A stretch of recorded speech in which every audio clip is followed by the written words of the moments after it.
সবসময় সব বিষয় একই রকম ভাবে হয় না। সাধারণত আমরা দেখে থাকি যে মেয়েরা অ্যাবিউজ হচ্ছেন বেশি, কিন্তু মুদ্রার দুটো পিঠ থাকে। আজকাল আমি বেশ কিছু ক্লায়েন্ট পাচ্ছি যেখানে দেখা যাচ্ছে যে ছেলেরাও অ্যাবিউজড হচ্ছেন, শারীরিক এবং মানসিকভাবে তার স্ত্রীর কাছ থেকে অ্যাবিউজড হচ্ছেন, এবং এটা খুবই দুঃখজনক। যে কোনো অ্যাবিউজই সবসময় খুবই অস্বাভাবিক এবং একটা এমন বিষয় যেটা সম্পর্ককে নষ্ট করে দেয়। সম্পর্ক এমন একটি বিষয় যেটাকে আমাকে ইনভেস্ট করতে হচ্ছে। দুজন মানুষ দুটো পরিবেশ থেকে এসছেন, বিয়ের পরে একসাথে সংসার শুরু করেছেন এবং এটা আমৃত্যু একটা সম্পর্ক।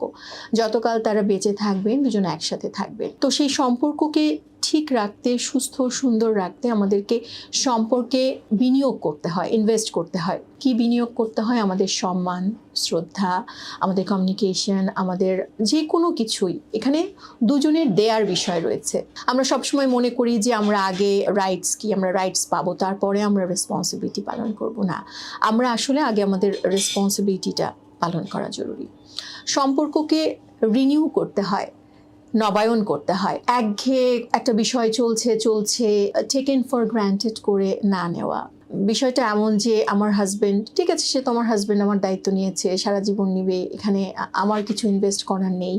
বা আমার ওয়াইফ, আমি তাকে বিয়ে করেছি, একই রকম থাকবো, তা না। দুটো মানুষকে দিতে জানতে হয়, দিতে হয়। এবং সম্পর্কটা যদি আমরা যেভাবে প্রতি বছর লাইসেন্স রিনিউ করি, গাড়ির বা যে কোনো লাইসেন্স যেমন রিনিউ করি, সেরকম যদি রিনিউ না করি তাহলে সম্পর্ক একঘেয়ে হয়ে যাবে, আমাদের দাম্পত্য তখন হুমকির মুখে পড়ে যাবে। সম্পর্কে আরেকটি গুরুত্বপূর্ণ বিষয় হচ্ছে গ্র্যাটিটিউড।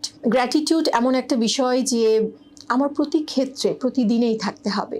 সম্পর্কে সেটা আরো বেশি প্রয়োজন। সম্পর্কে প্রশংসা, কৃতজ্ঞতা বোধ, এই জিনিসগুলো না থাকলে সম্পর্ক সুস্থভাবে টেনে নিয়ে যাওয়া সম্ভব নয়। আজকাল প্রায় দেখা যাচ্ছে যে, আমি শুরুতে যেটা বলছিলাম, আমার কিছু পুরুষ ক্লায়েন্ট আসছেন যারা অনেক বেশি ডিপ্রেশন এবং অ্যাংজাইটিতে ভুগছেন। কারণ প্রতিনিয়ত দ্বন্দ্ব হতে হতে, স্ত্রীর সাথে বা স্পাউজের সাথে দ্বন্দ্ব হতে হতে তাদের ঝগড়া বিবাদ এমন একটা পর্যায়ে চলে যাচ্ছে যে হাতাহাতি থেকে মারামারি পর্যায়ে চলে যাচ্ছেন, এবং প্রতিনিয়ত তিনি মার খাচ্ছেন এবং মার খেতে খেতে তার স্ত্রীর প্রতি তার একটা ভীতি কাজ করছে, এবং যেই ভীতি থেকে তিনি তার জীবনসঙ্গীর প্রতি একটা বিরক্তি, অনীহা এগুলো চলে আসছে, এবং শারীরিক সম্পর্ক থেকে তারা উইথড্রল করে নিচ্ছেন নিজেদেরকে, এবং একটা পর্যায়ে দেখা যাচ্ছে যে হয়তো বিবাহ বহির্ভূত সম্পর্ক হচ্ছে, অথবা তারা অনেক দূরে চলে যাচ্ছেন, একই বাসায় থাকছেন, হয়তো আলাদা রুমে ঘুমাচ্ছেন, দুজন দুজনের মতো জীবন যাপন করছেন, যেটার সব থেকে বড় প্রভাব পড়ছে বাচ্চাদের উপর এবং